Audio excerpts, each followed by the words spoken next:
여러분 2월 하루 평균 수출이요 뚝 떨어졌습니다. 1월에 잠깐 반등을 하더니 2월에는 무려 조업일수가 3.5일이 더 많은데도 불구하고요 11.7%나 줄어들었습니다. 야, 이거 엄청난 거예요. 1수출액이 18억 3천만 달러니까요. 제가 늘 말씀을 드렸죠.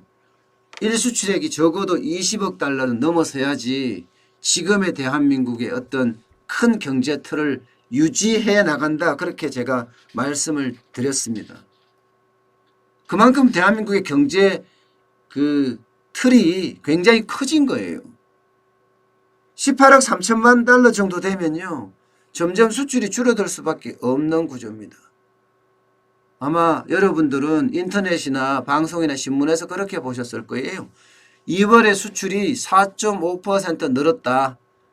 드디어 2018년 12월에 마이너스 1.7% 되다가 1월까지 올 1월 2020년 15개월 동안 마이너스가 되든지 2월에는 플러스가 됐구나. 이렇게 생각하실 수 있을 것 같습니다. 그런데 이것은요. 정확한 게 아닙니다. 왜냐하면요. 2월에 있던 설이 1월로 갔잖아요. 그 덕분에 2월은 조업일수, 일하는 일수가 3.5일이 늘은 거예요. 그런데도 불구하고 4.5% 성장했다면 이거는 굉장히 많이 떨어진 겁니다. 오히려. 예. 그러니까 일평균 수출이 18억 3천만 달러 정도 될 정도로 뚝 떨어진 거죠. 다른 데서는 412억 6천만 달러나 수출을 해서 4.5%나 늘었다 이렇게 말할 수가 있습니다. 예, 저는 오히려 여러분과 이야기를 할 때 2월에는 무조건 저도 흑자가 난다고 생각을 했습니다. 그렇게 또 말씀을 드렸고 그런데 이 코로나19가 덮치면서 2월도 좀 심상치 않다 저는 이렇게까지 생각을 했어요. 2월도 조업일수가 3.5일이 되지만 야 이거 심상치 않다. 예, 마이너스가 될 가능성도 있다. 저는 그렇게까지 봤습니다. 만약에 그렇게 됐으면 엄청난 그런 결과를 초래했을지도 모르겠어요. 어쨌든 지금 현재는요. 하루 평균 일평균 수출액이 뚝뚝 떨어지고 있는 상태라서 아마 3월에는요. 진짜 수출에 대한 재앙이 오지 않겠느냐 이렇게 지금 예상들을 하고 있어요. 일평균 수출이 18억 3천만 달러니까 말입니다. 이게 최고로 갔을 때가요. 23억 달러 갔을 때가 있어요. 이 문재인 정부 때예요. 2018년 2월이요. 예. 그때하고 비교하면 진짜 4억 7천만 달러나 떨어졌어요. 4억 7천만. 하루 평균 4억 7천만 달러가 떨어졌다니까요. 하루 평균. 그러면 수출은 지금 굉장히 어려운 형국을 맞고 있다. 이게 3월에 가면 이대로 그냥 그대로 가잖아요. 그러면 작년 3월에 떨어진 수출이 있습니다. 거기에서 더 떨어질 가능성도 있습니다. 일반적으로 기저효과가 있기 때문에 기저효과라는 게 작년에 많이 올랐으면 올라도 적게 올라온 것처럼 보이잖아요. 반대로 작년에 많이 떨어졌으면 원래 조금만 올라도 많이 오른 것처럼 보이거든요. 이 기저효과라는 게 중요한데 작년에까지만 하더라도 기저효과가 수출 쪽에서는 계속 마이너스였어요. 작년 6월에는 무려 두 자릿수 그죠? 6월, 7월, 8월, 9월, 10월, 11월까지 두 자릿수 떨어졌어요. 두 자릿수. 그러니까 기저효과가 있으니까 조금만 수출해도 수출이 나은 것처럼 보일 텐데 지금 그러지 못하다는 게 3월이 아니에요. 3월. 3월은 진짜 수출에서 재앙이 올 가능성이 굉장히 커졌습니다. 굉장히 커졌습니다. 1수출이 이대로 가면 아마 18억 3천만 원 달러보다 더 떨어질 가능성이 있거든요. 그러면 그야말로 재앙이 오는 거죠. 예. 자, 보세요. 자동차 쪽 진짜 장난 아닙니다. 자동차 쪽. 자동차 쪽은요. 작년 동기 대비 수출이 16.6%나 감소했어요. 16.6%. 자동차 하면 대한민국의 대표적인 수출 품목입니다. 주력 산업입니다. 근데 그 주력 산업이 16.6%나 감소했어요. 그 이유가 중국산 부품의 어떤 수급 차질, 수급 차질이 생기면서 공장이 멈춰섰었어요. 샷다운. 2월 달에 현대자동차만 하더라도요. 10.6일을 휴업했습니다. 10.6일. 기아자동차는 8.9일 공장이 멈춰섰고요. 쌍용자동차는 8.5일 동안 샷다운 됐습니다. 당연히 수출이 줄어들죠. 수출이 많이 줄어들었습니다. 2월에만 4억 8천만 달러 줄어들었습니다. 4억 8천만 달러. 보통 2월에 28억 8천만 달러 수출했거든요.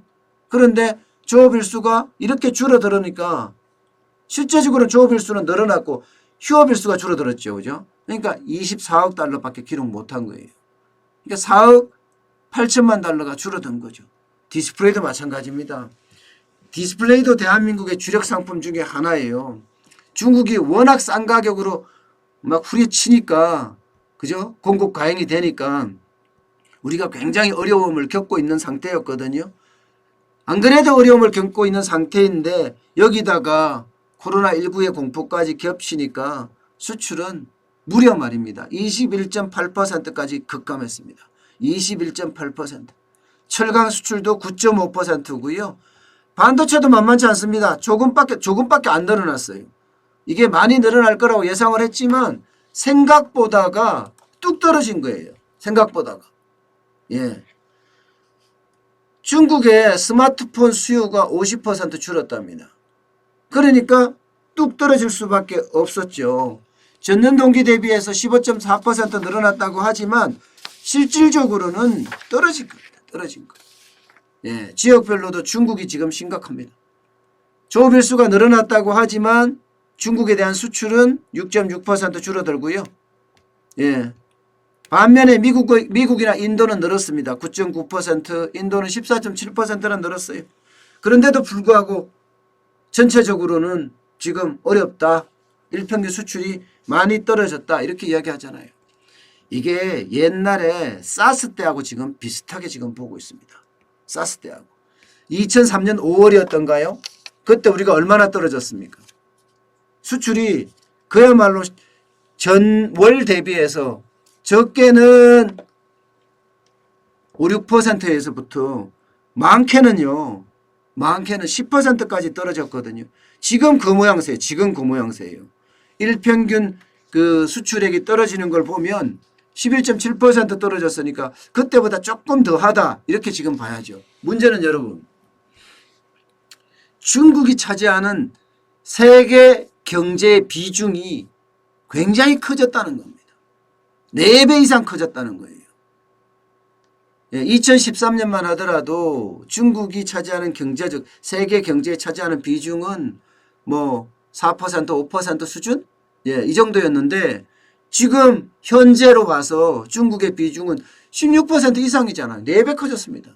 그러니까 그 충격은 훨씬 더 크지 않겠느냐 이렇게 지금 예상을 하고 있을 정도예요.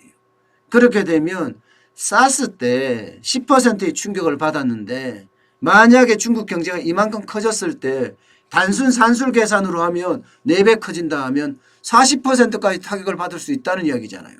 40%. 이건 단순 계산입니다. 물론 단순 계산으로 되지는 않습니다. 이렇게 되지는 않지만 뭐 4배 더 커진다니까 그때가 10% 넘었으니 이번에는 4배 더 커졌으니까 40% 아니겠느냐 이렇게 예상을 할 수도 있잖아요. 예.